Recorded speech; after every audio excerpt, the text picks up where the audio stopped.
All right, thanks a lot for coming on the show today, Natalia. I'm excited that you're able to speak with me for this kind of Music New Brunswick Week showcasing special on the Radical Fabulatorium. Thank you, Jay, for the invitation. I'm very happy to be here. No problem. So yeah, Leandra Gold, I guess I would call it your solo project. Is that right? Yeah. So you showcased last year at Music New Brunswick, and you're back again to showcase this year. So maybe you can just talk about the first experience, the first go around. The first one. Well, that was a great experience. Honestly, it was like a little experiment for me. I had some songs that I had put out, and I was like, I just want to see if I can do this. Like nobody knows me in New Brunswick. I don't know a lot of people. I was living in Miramichi, so I was like, this might be a good opportunity to just get to know the music scene. And I think it went pretty well. I was very nervous. It was my first showcase. So I was definitely nervous, but I think it went pretty good. And at the end, I felt really good about it. Yeah. And it's out there on YouTube, right? Anyone who's curious, they can go check out the full set. Yes, it is. It is on YouTube. Yeah. I was in the audience that night. It was really good. So anyone listening, I recommend you go check it out. Oh, nice. Maybe I didn't see you, but I was in the back wall there, hiding behind the sound booth. So let's talk about the EP Prelude. Yeah. You know what? When I hit play on that, it makes me feel like I just started a road trip, like I'm going on vacation. Oh, nice. Okay, going on vacation to Latin America. Well, not necessarily Latin America, just like driving away. Like I imagine it's like a sunny day, and I'm just like hitting the road for a road trip, and it's just like, I don't know, it feels kind of carefree. The way the rhythm kicks in and the percussion. Mm-hmm. Cool.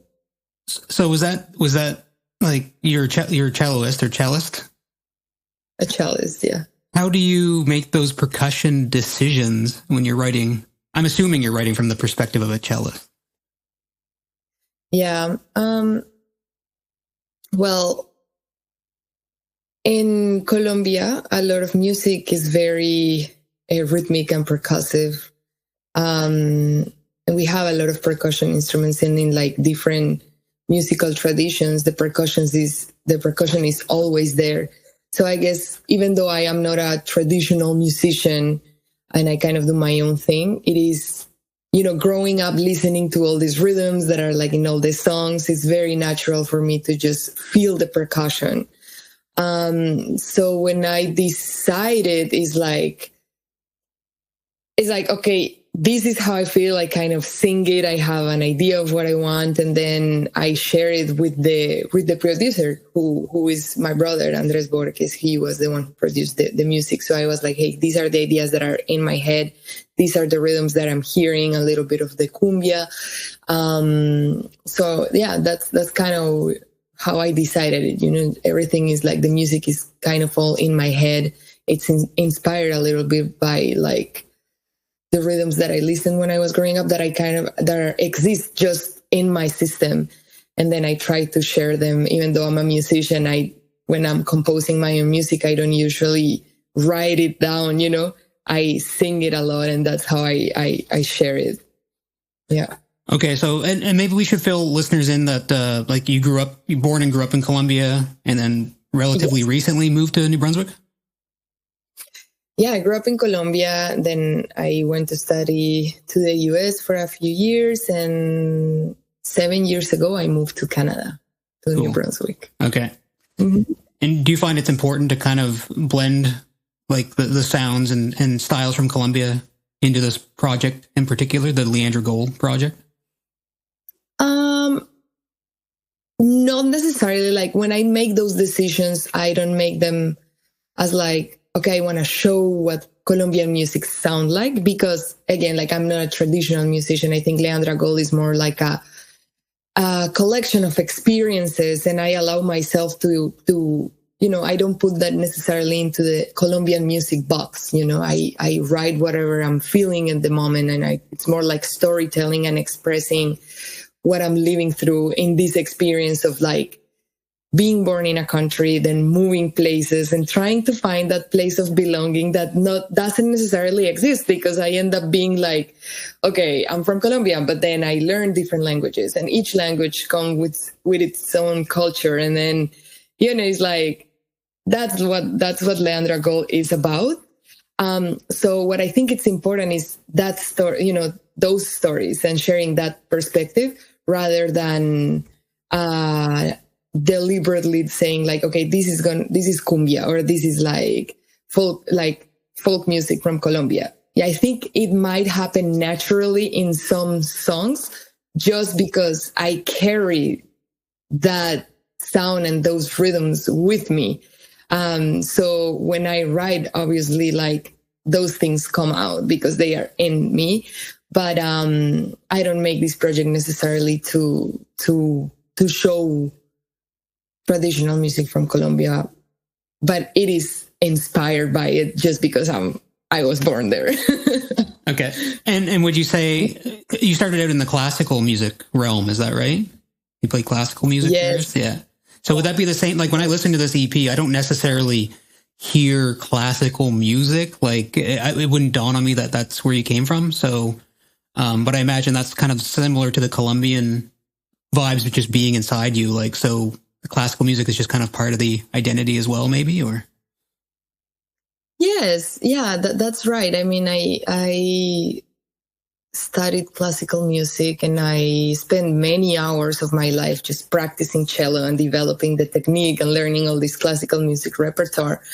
So even though Leandra Gold, again, is not a classical music project, there's some things that are inspiring, like there's some string arrangements. And if you listen to the songs, that like in the background, you can hear different layers of cello that I kind of improvised or sang and then recorded, because that's the element of cello, the long notes or the different rhythms and the color of it.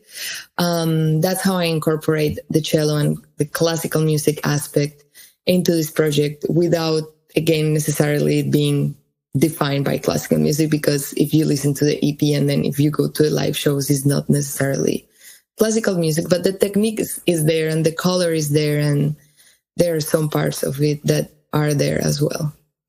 What's it like to have to rehearse like a repertoire so intensely? Like with classical music, it seems like you have to rehearse a lot.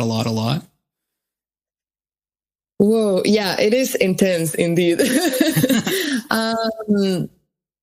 I think it's so funny because now I don't practice as much as I used to, but it is like you spend a lot of time on your own, trying to understand different aspects of the music, not only how, the repertoire and the music that is written, but before doing that, you need to develop your technique so you can make the music sound the way it was intended to sound by the composer. So first you need to, like I, for example, first spend a lot of time and hours just developing my technique through scales, arpeggios, the bow technique, different exercises, and etudes. And then you go into trying to put that into the music that you have in front of you.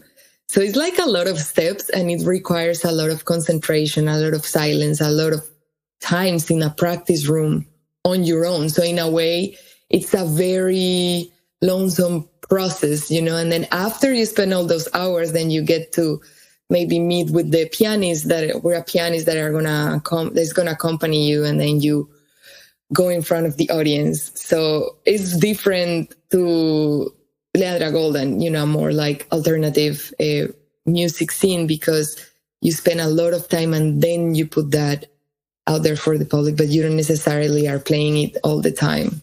Yeah, it's just a lot of hours and a lot of intensity, and trying to analyze, trying to learn what the composer wanted to do. So it's like you come to the music from your perspective, but then you also need to think about like, okay, what the composer wanted, with this music, what was going on in his head or in her head. when they wrote this. So, yeah. Do you have to kind of like suppress your creativity when you're in the classical world? I feel like, yes, in a way, because creativity is also like finding creative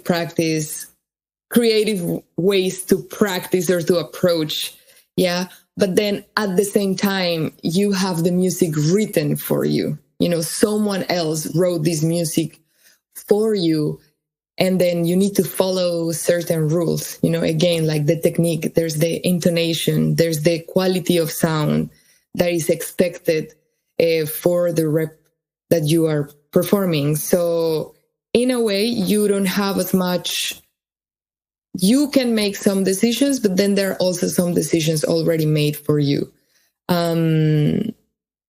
Yes. And then the room for mistake is not, like, you need to play the notes that are written, and they need to be in tune and they need to sound really good. So that's the focus mostly, is like interpreting and performing. So in a way, yes, you need to suppress and focus more in the technical aspect of it, I think. Okay. Yeah. Interesting. So it's nice to have a creative project on the side, obviously, like if you're that type of person that wants to write original music. Yes, for me, it is very nice. I think I kind of needed it. It happened very naturally for me when I moved to Canada, specifically. Like before moving here, I used to write. I like writing a lot. So I used to write poems, or like when I was in high school, I even had like a punk emo band. Cool. Yeah. And I used to write lyrics for that, you know.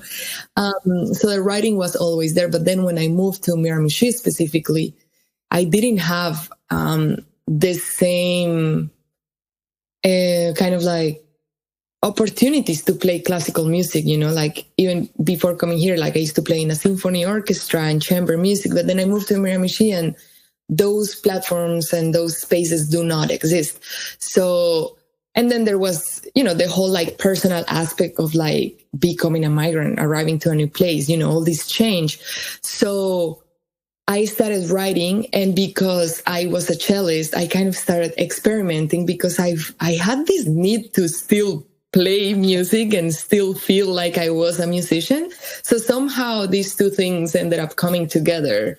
And now I love it because I realized that it has made me also a better classical music performer. I feel like before having this creative project and allowing myself to experiment and play with sounds and improvise and, allow myself to make mistakes, or looking at the mistakes as like, okay, this is just something new that I'm making. It's not a mistake. It can be anything because it's being created right now. That helped me to relax much more when I play classical music, because before I was like, oh, all this pressure to play perfectly in tune or play or, show off my technique. And I felt like I never really fully enjoyed performing classical music in front of people because I was always worried that I was going to make a mistake. But then improvising or doing like Leandra Gold stuff and then playing shows with Leandra Gold and then coming back to play classical music and string quartet, I feel like I enjoy it so much more. It kind of like unlocks something, that I can enjoy playing classical music more and maybe even be more expressive and feel less pressure. Cool. Yeah. I get that. Yeah, that's really cool because your creativity is being released or whatever. So the classical side satisfies a different urge or different itch. Kind of like what you were talking about. Is that what kind of led to the Concert Time Collective initiative up in Miramichi? Yes, I think, so that was born also because I had the need to, again, like I was used to playing chamber music, playing in orchestras, having those things for me there available.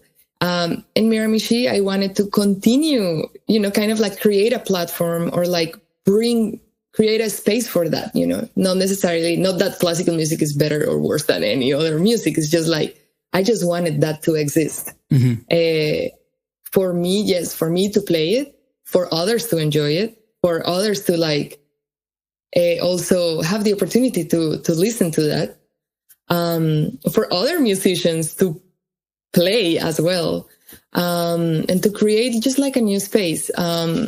So yeah, that's how that project was born in Miramichi. Okay, very cool. Yes. Very cool. Yeah. Okay. Maybe we'll wrap it up just because I'm curious about this. The person who mixed the record, Sebastian Perry. He's a buddy of mine from Montreal. I worked with him briefly like a decade ago in Montreal. And the mix on that record is awesome. Like the mix is awesome. I really recommend anyone listen to the EP in headphones because there's just like some cool spatial stuff going on. And when the horns all kick in, and I'm just kind of like, for my own selfish thoughts, like how did you get hooked up with Seb to do the mix? Well, it's funny. I was accompanying Sean Ferguson during a tour that he did in Quebec. Okay, he's amazing. He's an amazing guitar player. Yes. I had the opportunity to play with him, and in a couple of those shows, there was an artist, McLean, opening for us, and Seb was touring with McLean doing the sound. So that's how we met.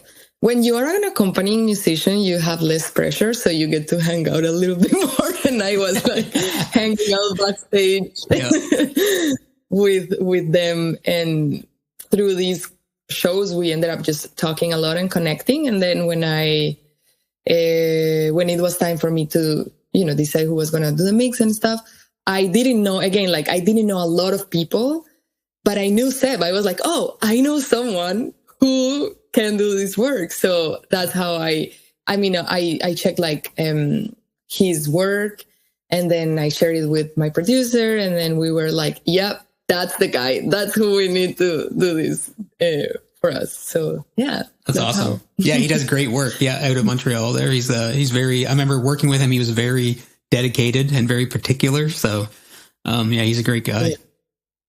Yeah, he's awesome.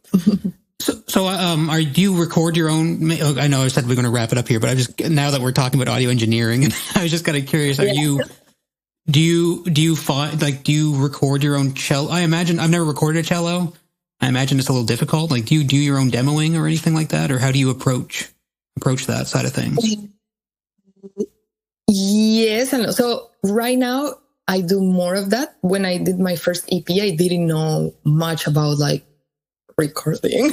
I didn't even know the basics. So I did I learned some basics, and it was a lot of learning, sending samples back and forth to the producer. So I did like very basic stuff, and then in the studio it was like better recorded. But now I do my own demoing. I have like a mic, and I learned how to do that better. So yeah. Very cool. Are you working on a new release? Yes. Any secrets or any you can spill?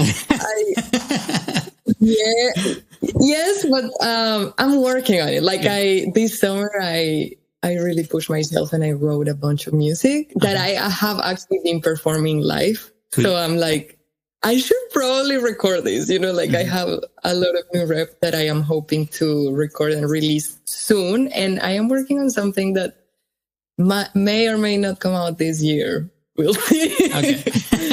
Yeah. Okay. Yeah. Well, I look forward to hearing it because, like I said, the EP, I recommend the EP to anyone. It's really interesting. I've been listening to it for a while, actually. After I saw you showcase, I was like, wow, this is a pretty cool artist. So, yeah, I definitely recommend a headphone listen. And if anyone in Moncton can catch you showcasing at Music New Brunswick Week, between the 23rd and the 25th. Yes. I'm going to play my showcase is on the 24th. Perfect. Right in the middle. Yes. That's awesome. Well, thanks a lot for coming on the show, Natalia. Really appreciate it. Thanks, Jay. It was a great conversation. Awesome. I'll see you in Moncton. Yes. See you. Cool. Yeah. Thanks a lot. That was great. Is there anything I didn't touch on that you wanted to edit in or anything? Any changes?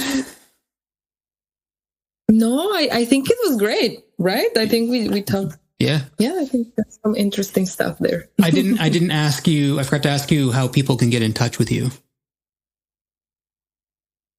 Like my socials. Yeah, if they want to reach out to you or check out your music, like, do you have a website or an Instagram or anything they should specifically go to? Leandra Gold, and then Facebook as well. Okay. I am also Bandcamp. So those are the best ways to reach out to me. Okay. Yeah. Do you mind if I phrase it as a question and you can answer it so I can edit it into the interview? Mm-hmm. Sure.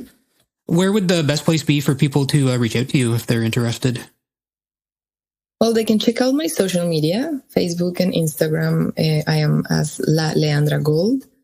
And then I'm also on Bandcamp and YouTube, all the social media platforms. And yeah, they can check out my music and message me if they want to reach Okay, perfect. Yeah, and this will come out as like a separate podcast interview too. So I'll put all those links in the description. Awesome. Cool.